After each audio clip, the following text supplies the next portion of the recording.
Elon, I, the Tetragrammaton, the Lord God Most High, I do exercise thee, and do powerfully command thee, O Spirit. Elon, I, the Tetragrammaton, the Lord God Most High, I do exercise thee, and do powerfully command. In the dark shadows, in the white cold, fearlessly we search for knowledge new and old. We drink the strong spirits and read the ancient tomes. The order of the Abracast. We are the brave and the bold.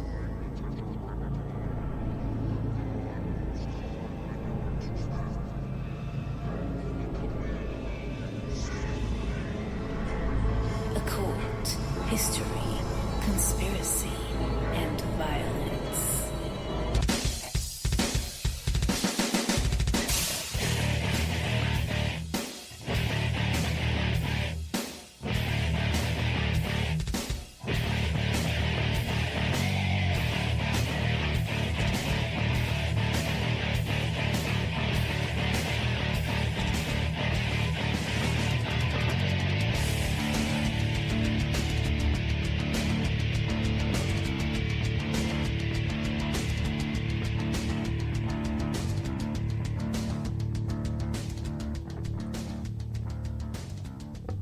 Hey everybody, this is John Towers. You're listening to the Abracast. Thank you for, tuning in, finding the show, tuning it in.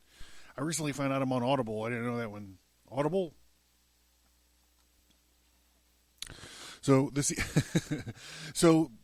topic for this evening is a little like low-hanging fruit. This guy that we're going to be talking about has been around for a while. Tons of other shows have talked about him and his messages and what he kind of predicted. But I felt like this show would be a perfect companion to the Prophecies of Spangler episode. So I decided to sit down and to do it. We're going to be doing an episode on the warnings of Yuri Bezmenov. He was this guy who, he was a KGB agent in India, and he defected, and he started doing press, and he wrote books, and his goal was to explain to America what the communists have done to it by poisoning its the culture. We're gonna get into it, and we're gonna get through it, and it's gonna be rough if some of you out there are not familiar with Besmanov. It might be a little hard to believe, but all you got to do is look around, bros. We're gonna be talking about that stuff, and in the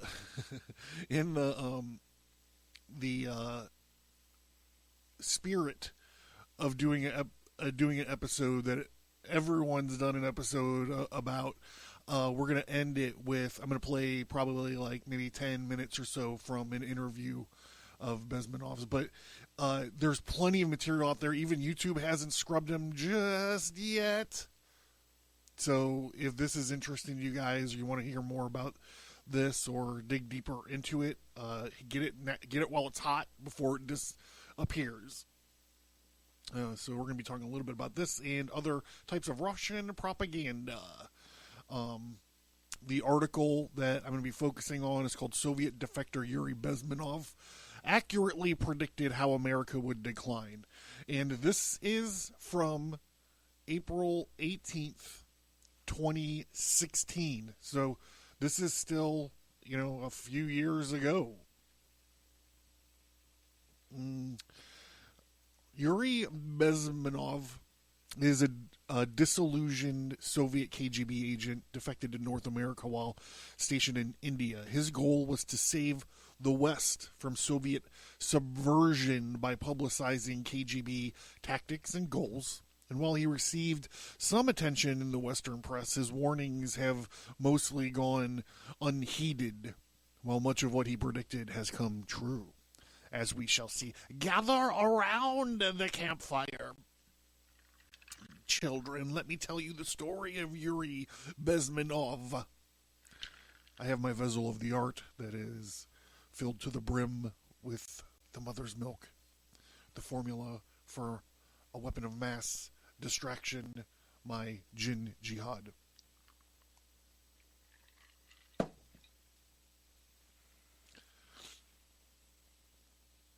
Russians are masters of deception, mind control, and subversion. If you study the more modern methods, such as reflex control, which is certainly used by Putin in his foreign policy, you will know that Russians have put in their dues when it comes to developing tactics to control others on a mass scale.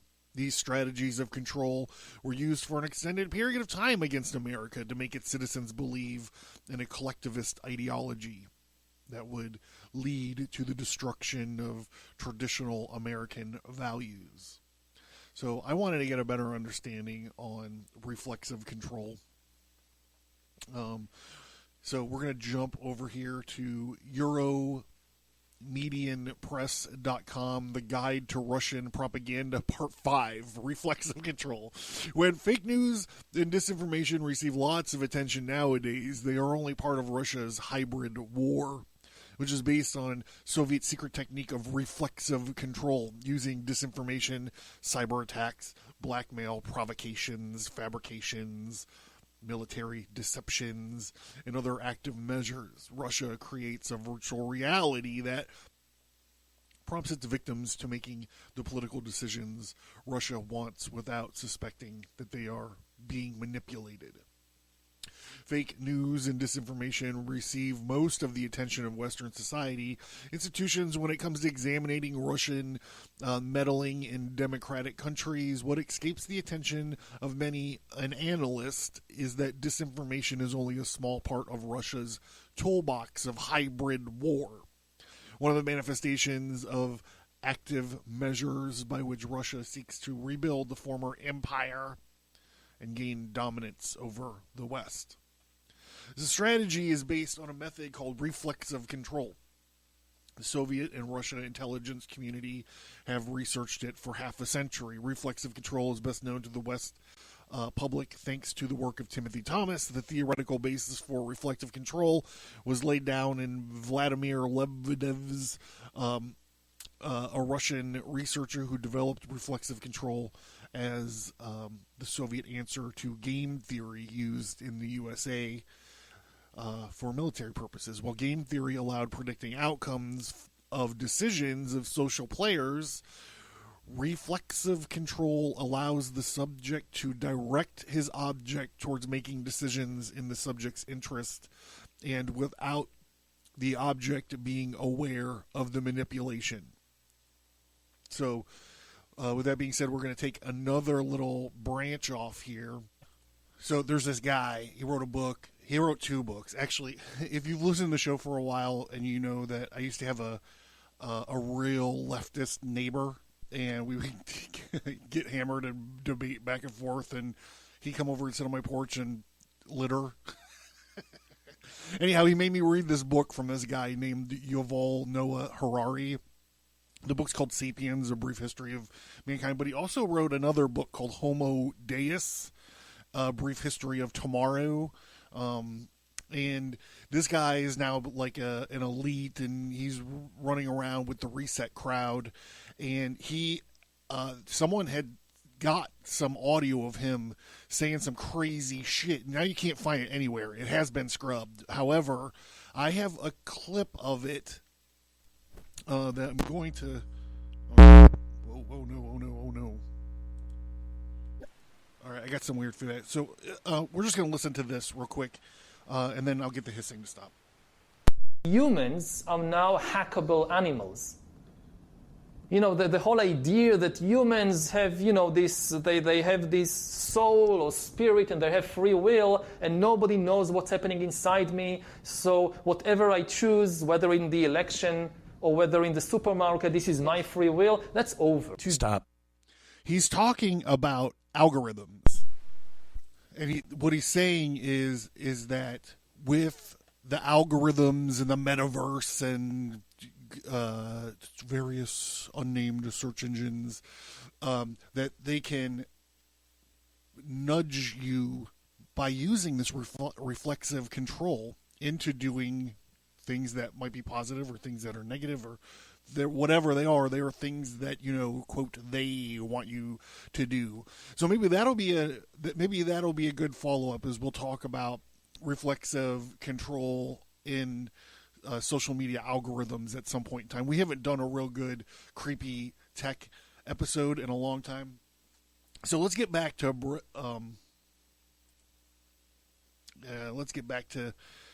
our defector here, Besmanov. So after this long, twisted nonsense. Okay. Russian, I already did that one. Besmanov states that once the, quote, hippies, unquote, in the Clinton era were subverted with collectivism, they went on to accumulate power and institutionalize harmful policies that would transform America into a failed state. They no longer pose a threat to the USSR, and the USSR has, of course, since been dissolved, but the subversive ideas have not stopped, and ironically has served as blowback to current non-communist Russian state.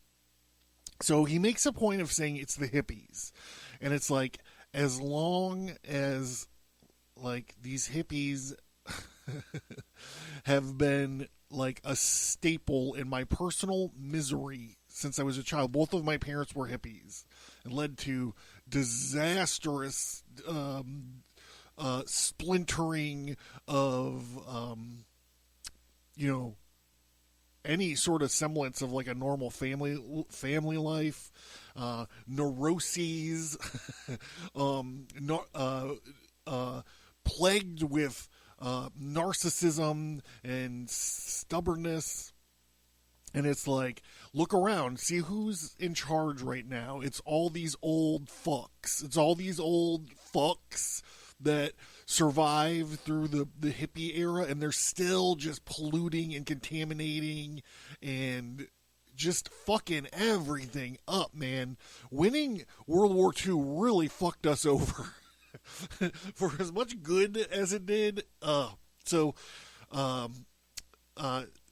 Besmanov says, ideology can be weaponized. The real driving force of the war of aggression is ideology.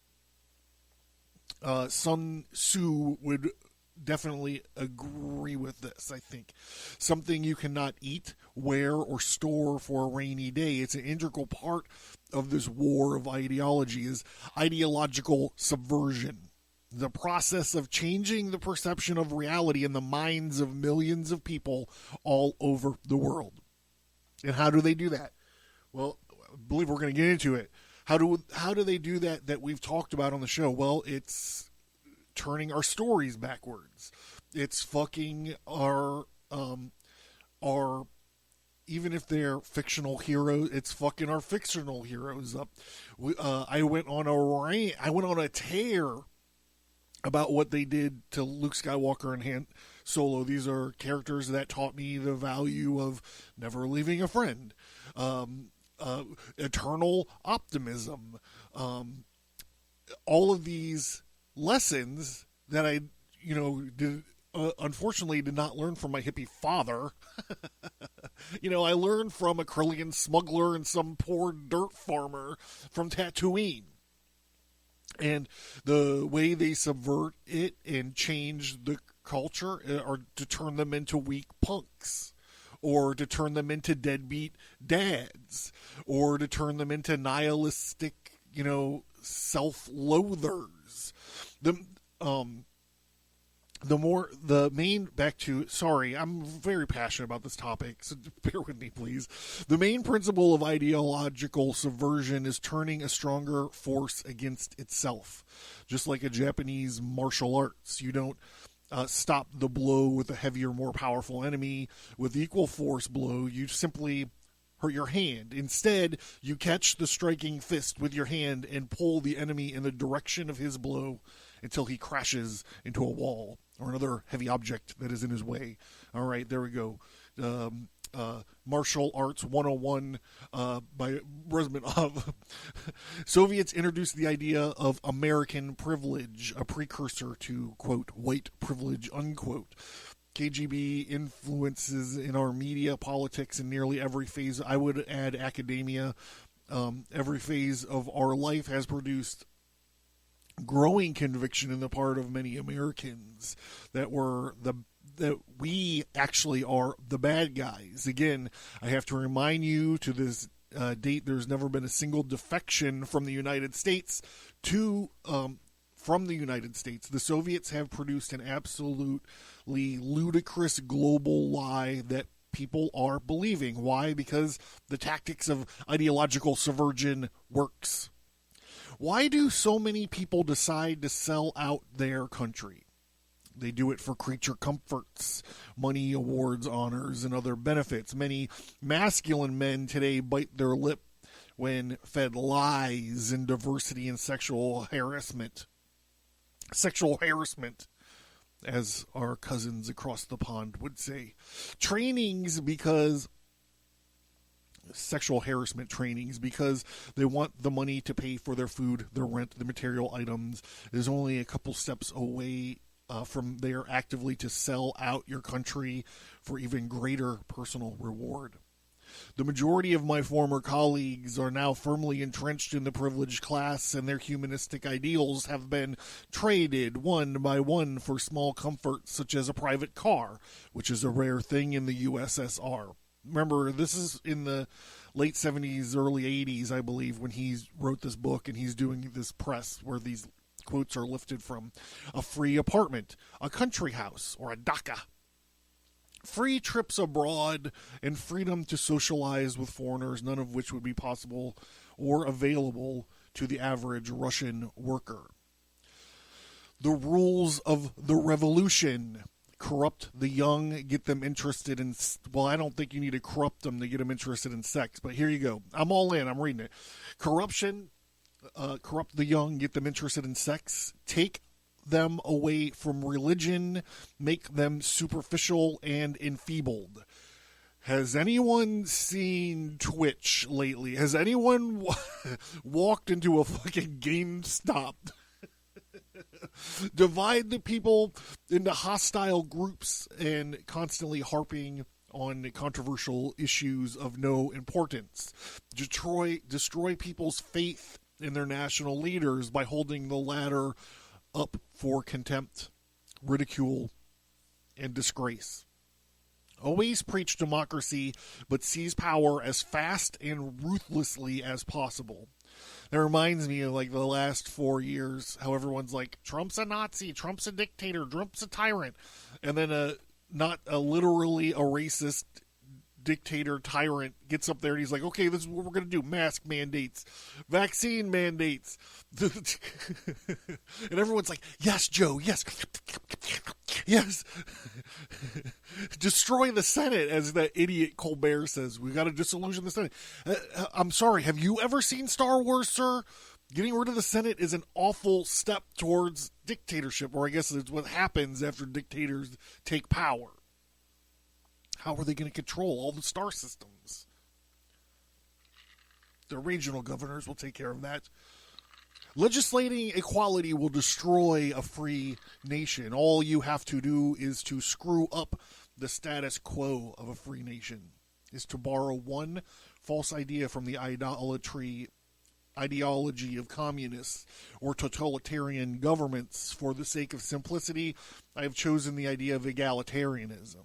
People born equal, therefore must be equal. Sounds great.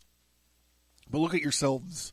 Were you born equal? Some of you weighed 7 pounds at birth, others 6 or 5. Are you now equal?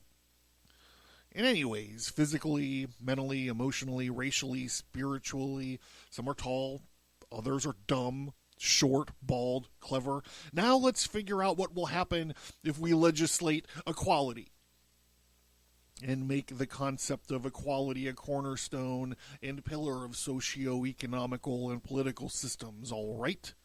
You don't have to be a great economist or sociologist to foresee that some of the people who are less equal would demand as much as those who are more equal by law. Aha! Now you've got it. There will be some who get more for giving less and to take advantage of those who are even less equal, say, in the art of taking. And to avoid the squabble for equal redistribution, you'll have to introduce the third force, the state. Why? Because people are never equal and are not equal. And if God wanted us to be equal, he would have probably have made us all equal. Created in the image of the, man. How egalitarianism destroys the economy. People who have declared themselves to be equal will inevitably come to expect more for their individual needs, which sooner or later will tragically come into conflict with the unequal reality. That will automatically produce discontent, unhappy, discontent masses, or less productive than those who are happy being what they are, making the best of it. Decreased productivity, as we all know, leads to such unpleasant things as inflation, unemployment, recession. These in turn cause social unrest, instability, both economical and political. If you look back at our Pilgrim episode, way back in the American Sermon, we talk about what happens on a small scale when communism is unleashed upon a population, even a population that's got a farm to live. They fail. It fails. It just takes everything.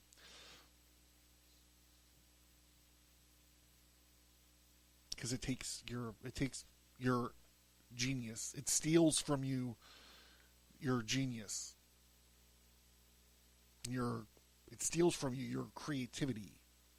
It steals, and when those things are gone, your potential atrophies. Subversion is hard to defeat because it's insidious and long term. Most of the actions are overt, legitimate, and easily identifiable. The only trouble is that they are stretched in time. In other words, the process of subversion is such a long-term process that an average individual, due to short time span of this historical memory, is unable to perceive that the process of subversion is a consistent and willful effort. That is exactly how it is intended to be. Like a small hand of your watch. Moves, but you can't see it moving. And here's an important one. Demoralization. Demoralization of the masses is an important step for subversion. The purpose of this process is to change your perception of reality to such an extent that even despite an abundance of information and evidence about the danger of communism, you are unable to come to a sensible conclusion in your own interest. In the interest of your nation, demoralized and enfeebled masses tend to grab the easiest shortcut solutions and social ills, and socialism seems to them to be the best answer. Subversion can happen through entertainment. A group of rock or pop musicians with a message of social justice sugar-coated in popular spiritual tunes can actually be more helpful to the KGB than someone standing at the pulpit preaching Marxist-Leninist doctrine. The sugar-sweet message of social equality from the carooning mouths of entertainers is quite enough to accomplish the aims of the KGB without any overt activity on their part. The way that George Soros finances Pussy Riot and Femen to subvert Russia is the same method as the KGB used to subvert America. There's nothing new under the sun, only the players have changed. The deliberate distraction of masses with non-issues. With an issue that may benefit a few of the non-issues. Civil rights of homosexuals is not an issue. Defending sexual morality is the larger, real issue. The main purpose of non-issues is the devastating result of their introduction of the side tracking of public opinion. energy, both mental and physical, money and time from constructive solutions. Social propaganda elevated the art of infiltrating and emphasizing non-issues in American public life to the level of actual state policy. The subversion of education. Chicago, I'm talking to you. The American romance with the state-run education, as encouraged by the KGB subverters, has already produced generations of graduates who cannot spell, cannot find Nicaragua on the world map, cannot think creatively and independently. Does socialism allow for the human need of self-destruction? Dr. Shafovich, in analyzing the dead civilizations of Egypt, Maya, Mohenjo-Daro, Babylon, etc., comes to an ominous conclusion. Every one of these civilizations died when people rejected religion and God and tried to create social justice among the socialist principles. Thus, socialism, according to Shafovich, may be a manifestation of an inborn human instinct of self-destruction, if unrestrained, leading ultimately to the physical death of all mankind. You must love Big Brother. In the struggle for the final victory of communism, the goal of the subverter is to substitute as slowly and painlessly as possible the concept of loyalty for nation with loyalty to the Big Brother, the welfare state, who gives everything and is able to take everything, including personal freedom, from every citizen. Prediction of Barack Hussein Obama's rise to the presidency. With that, all that will be needed is to elect a progressive thinking president who will be voted to power by Americans who have been addicted to welfare and security as defined by the Soviet subverters. At some point, the Soviet method of control was identified by Western elites as a better method than what Christian-based democracy offered. Our elites must have had the knowledge that it would likely lead to the collapse and the death of nations that used it. So why did they do it? For the same reason that a Soviet sympathizer would sell out his country for access to a car, because it benefits them in spite of harming a nation they're from. Why do they care if you and your family collapse into poverty and mindless degeneracy, as long as they have their power, their wealth, their estates? I recently wrote about depopulation and the agenda being effectively used by the elites on the Western world. Would you say that a socialist system that will surely lead to national death is compatible with depopulation? It's clear that they go hand in hand. I'm going to skip through this depopulation bit.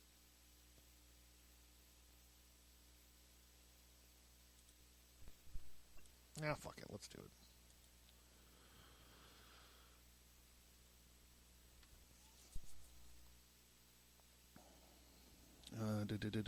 Authoritarian control to ensure the masses don't threaten their lives, and that their theft of billions of dollars of wealth from the system in order to weather the inevitable storm that they create and then accelerated.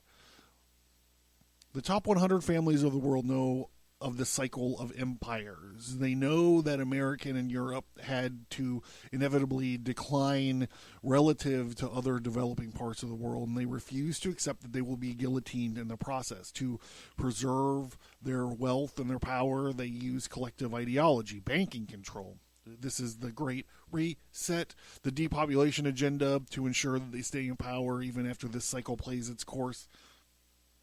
In effect, they aim to prolong their rule.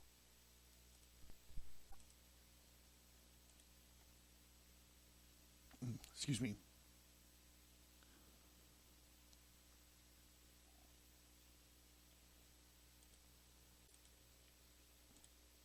I'll get back back to it.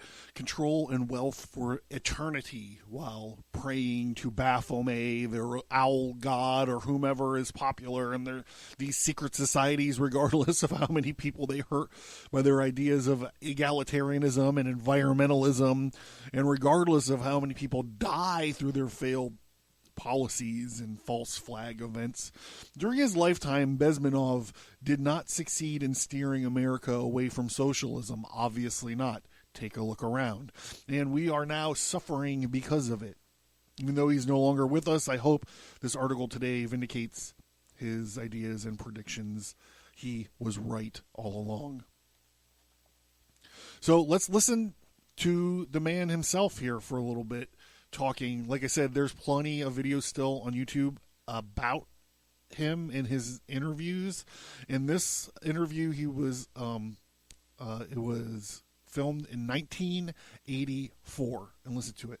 Also, I've got to preface this by saying that I might be chuckling a little bit because I used to have a great drinking buddy who was Russian, and he learned Russian, I think, from watching Eddie Murphy tapes. So it's like he cursed really good, really good, and with his Russian accent and everything. It's funny. And for people who are like, Russians don't just sit around and drink vodka, that's not what they do. I'm here to tell you that's what some of them do, because that's what Jake did. Fucking towers. So here we go. Yuri Bezmenov's 14-minute warning to the U.S.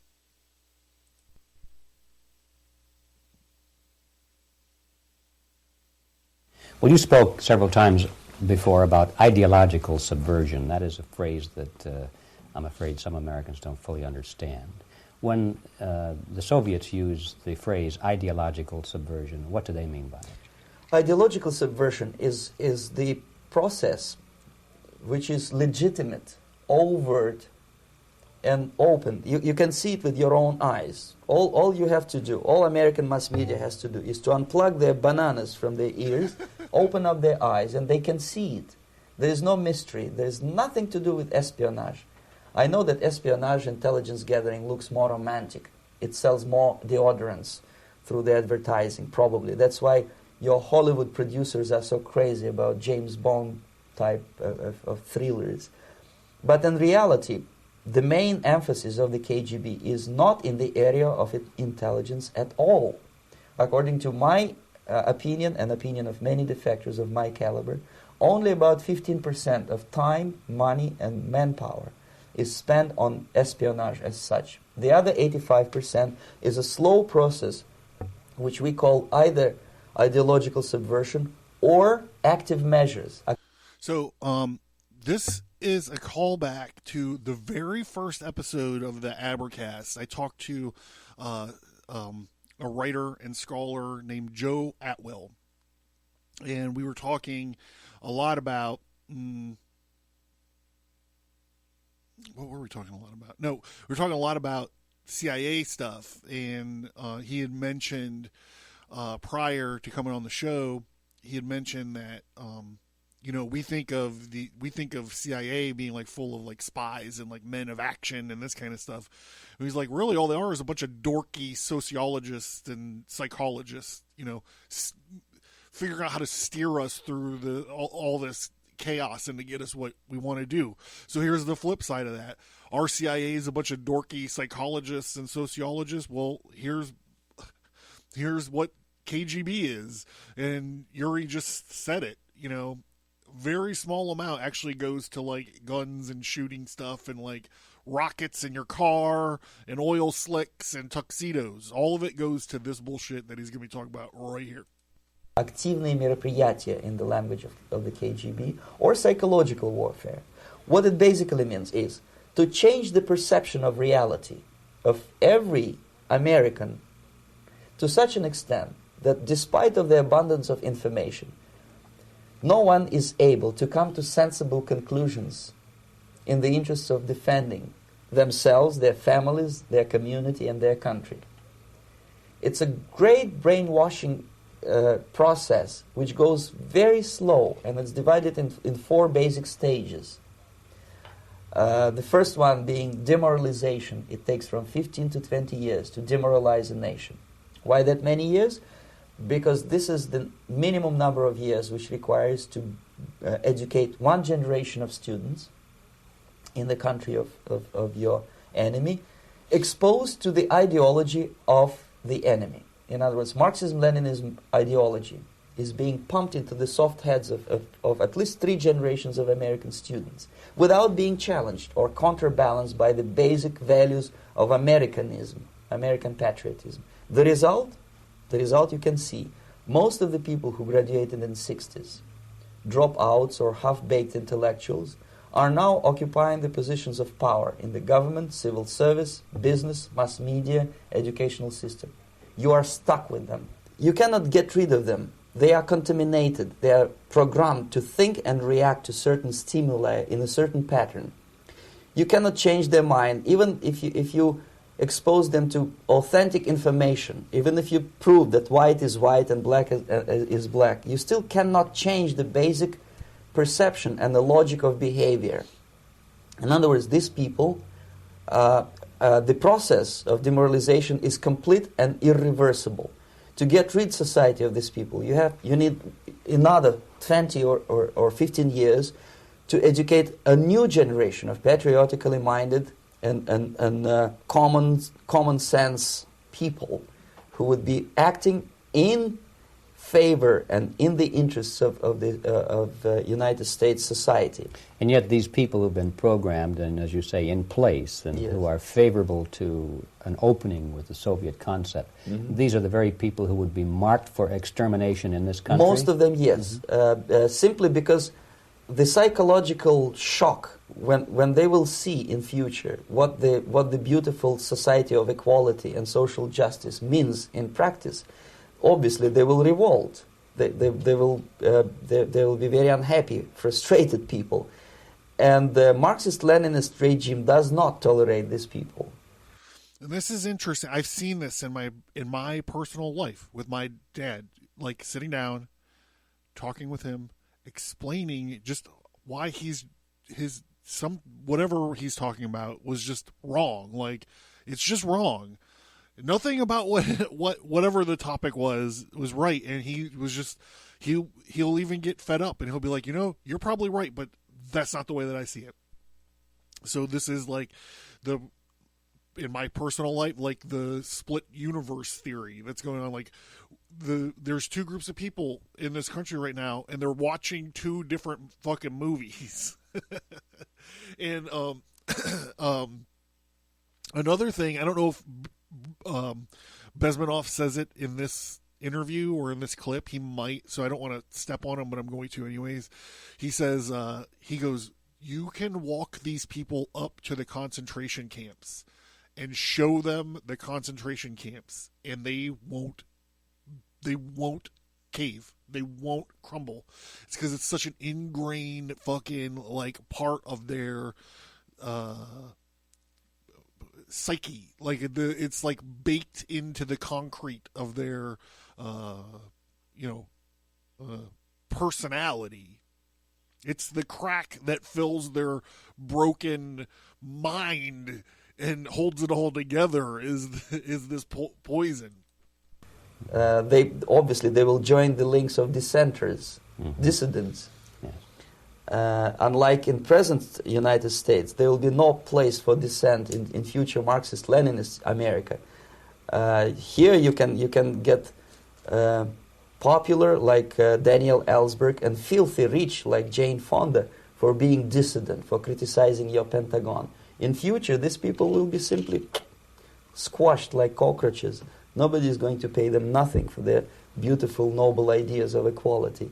This they don't understand, and it will be a greatest shock for them, of course. The demoralization process in the United States is basically completed already.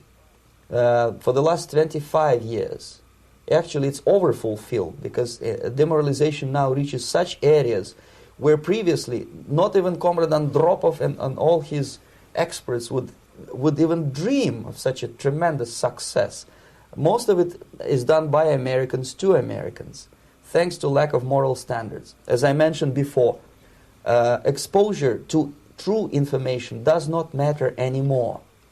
A person who was demoralized is unable to assess true information. The facts tell nothing to him.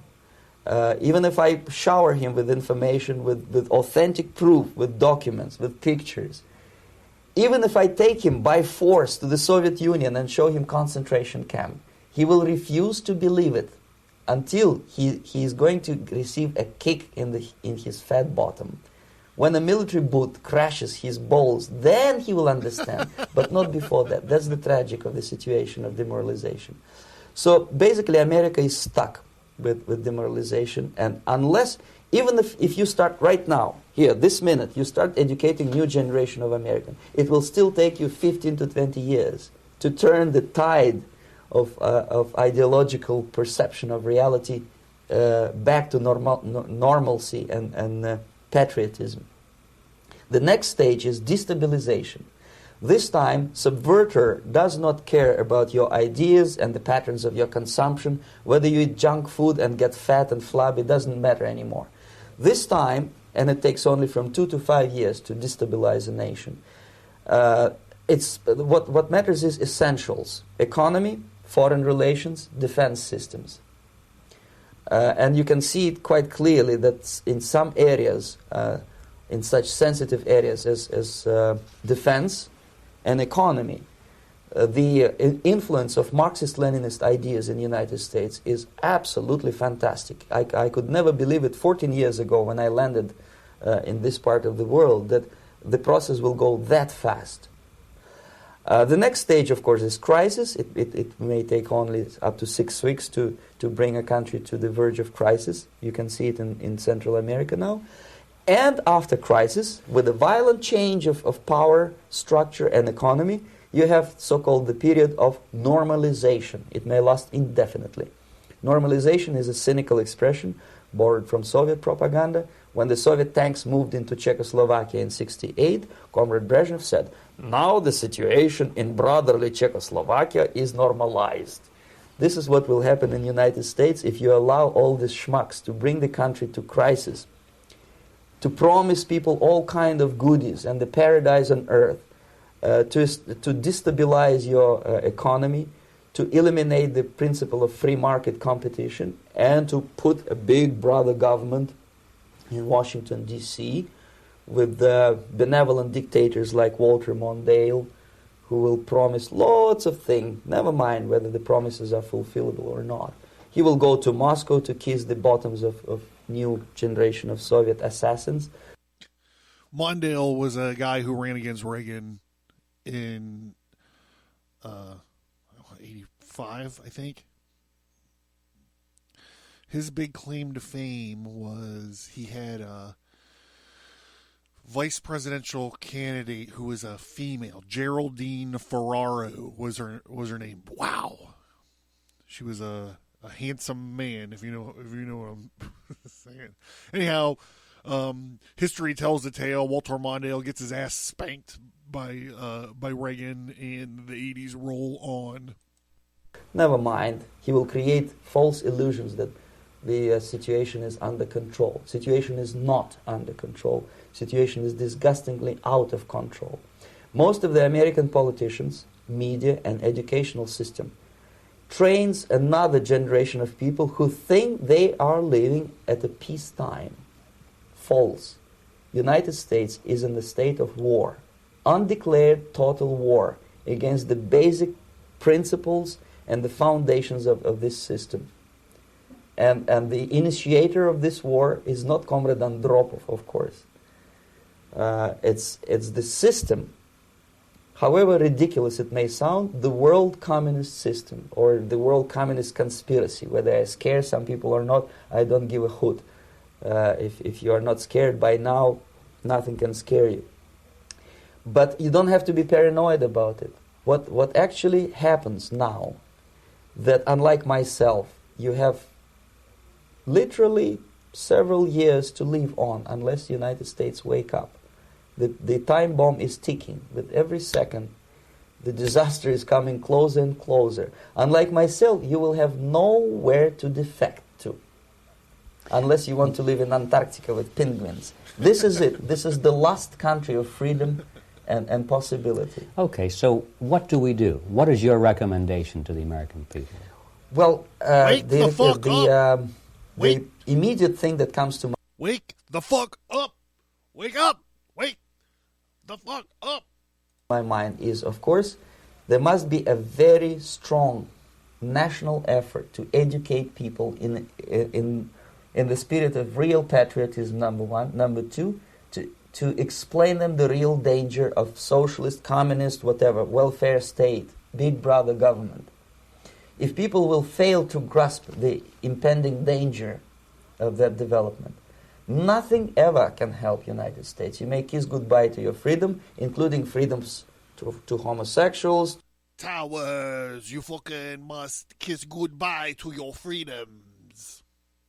To prison inmate, all this freedom will vanish, evaporate in 5 seconds, including your precious lives.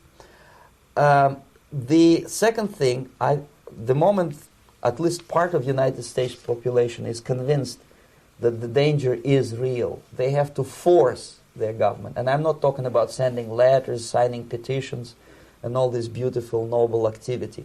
I'm talking about forcing United States government to stop aiding communism. Because there is no other problem more burning and urgent than to stop the Soviet military-industrial complex from destroying whatever is left of the free world. And it is very easy to do. No credits, no technology, no money, no political or diplomatic recognition, and of course no such idiocy as grain deals to USSR. The Soviet people, 270 millions of Soviets, will be eternally thankful to you if you stop aiding a bunch of murderers who sit now in Kremlin and whom President Reagan respectfully calls government. They do not govern anything, least of all such complexity as the Soviet economy. So basic, two very simple, maybe too simplistic answers or solutions, but nevertheless they are the only solutions. Educate yourself, understand what's going on around you. You are not living at the time of peace. You are in a state of war, and you have precious little time to save yourself. You don't have much time, especially if you are talking about young generation. There's not much time left for convulsions and sexual masturbation to the beautiful disco music. I would like to disagree. I believe there's always time for sexual masturbation, especially to disco music. Soon it will go, just overnight. If we are talking about capitalists or It's booty time across the USA. It's booty time, yeah, yeah, yeah. wealthy businessmen, I think they are selling the rope on which they will hang very soon. If they don't stop, if they cannot curb their unsettled desire for profit, and if they keep on trading with the monster of the Soviet communism, they are going to hang very soon. And they will pray to be killed, but unfortunately they will be sent to Alaska probably to manage industry of slaves. It's simplistic. I know it sounds unpleasant. I know Americans don't like to listen to things which are unpleasant. But I have defected not to tell you the stories about such idiocy as microfilm, James Bond type espionage. This is garbage. You don't need any espionage anymore. I have come to talk about survival. It's a question of survival of this system. You may ask me, what is it in for me? Survival, obviously. Because unlike, as I said, I am now in your boat. If we sing together, we'll sing beautifully together. So there's some things here towards the end that I want to just touch base on, because there might be some people that are like, well, if this was filmed in 1984, how come we're not all, commies or whatever? And I'm like, man, look at the First Time magazine after Obama got elected. Like, the cover was, we're all communists now. No, but really, I think the justification, the answer to that is that Yuri Bezmenov had no idea. It was unfathomable that we were going to crush the Soviet Union when we did in the late 80s. He couldn't fathom it. I think. I've never talked to him. Like, when he was alive, he never came over for, like, fucking picnics, cook out on the grill and drink some Yinglings with Yuri Bezmenov. That never happened. But I think if the timeline was extended out, maybe, or something, but the answer really and the threat is in what his last kind of words were here. And also he touched on it earlier in the interview where he says it's not, and drop off. Later it would become Gorbachev for sure. He said it's the system. The system is on it. So even though the Soviet Union fucking crashed, and I'm not going to say crashed and burned, because it's not like it was a fucking accident. Ronald Reagan, Margaret Thatcher, and Pope John Paul II destroyed the Soviet Union, the communist Soviet Union. But when they did, all of the system, all of the programming, or as Besmanov says, the brainwashing still existed. It still existed in my dad. My dad was programmed. He is programmed. And, the day the Soviet Union crumbled and the Berlin Wall fell down, he didn't go like, oh, shit, man, I was wrong. That didn't happen. When Reagan stood there and he said, Mr. Gorbachev, tear down this wall, which is the moment I describe as the stone cold stunner of the Cold War. The old man wasn't like, oh, fuck, it's over. Well, I got to start trading stocks now, or what? I mean, just like whatever, just whatever. Like, so the system is still in place, and it's growing, and I've tussled with this a couple episodes ago. I did when I was recording, and I was like, maybe we just thought that communism was a big deal, but it's like the globalism might be the bigger picture. I'm always like, it's like a leaderboard. I'm always like, is it what do they call it? I don't think they call it this anymore, but is it Islamofascism? Like, is it jihadism or wasabiism? Or is it communism? Or is it global? It changes, but I think in the end it all morphs into this kind of one thing. And the thing is that they call it, the communists even call it, useful idiots. So if you get someone into this mode, you program someone this much, like, you can switch out communism for, this globalism, this big reset business. You just swip it out and swap it in. They're talking about this, all the ESG, is like seamless through what Yuri was talking about. When you search Mr. Gorbachev tear down this wall on YouTube, do you know there's like 6 things that pop up before it's the actual Reagan line? It's like Family Guy, Mr. Gorbachev tear down this wall, Family Guy, and Mr. Gorbachev tear down this wall, Always Sunny in Philadelphia. It's shameful, but here we go. Because I was talking about it. I love it. Here we go. Stands a wall that encircles the 3 sectors of this city, part of a vast system of barriers that divides the entire continent of Europe. General Secretary Gorbachev, if you seek peace, if you seek prosperity for the Soviet Union and Eastern Europe, if you seek liberalization, come here to this gate. Mr. Gorbachev, open this gate.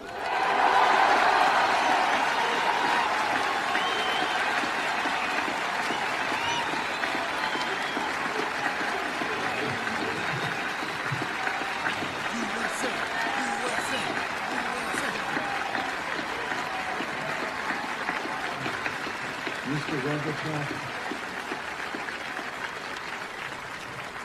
Mr. Gorbachev, tear down this wall.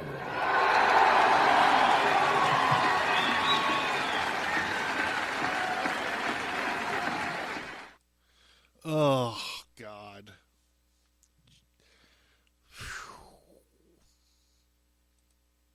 I mean, can we get that guy back? I'm John. This is the Abracast. I'll let Hilla wrap it up. Thank you. See you soon.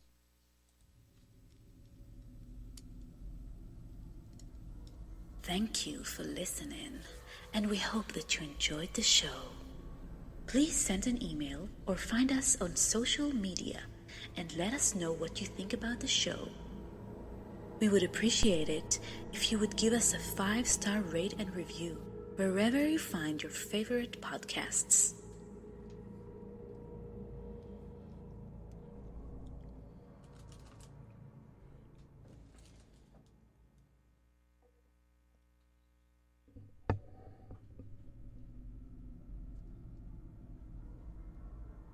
You can find Stigmata Studios, graphic, novels, and comic books. Take control of your destiny. Understand your past.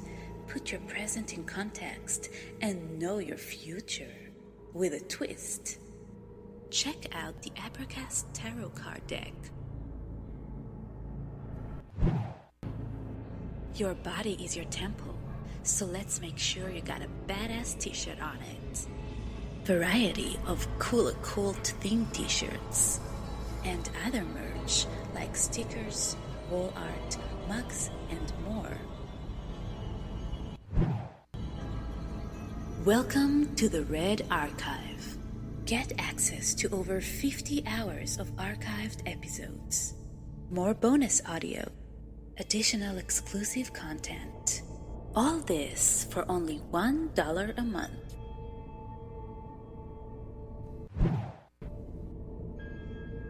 Are you interested in the occult, history, conspiracy, and violence? Learn more at Abracast.com.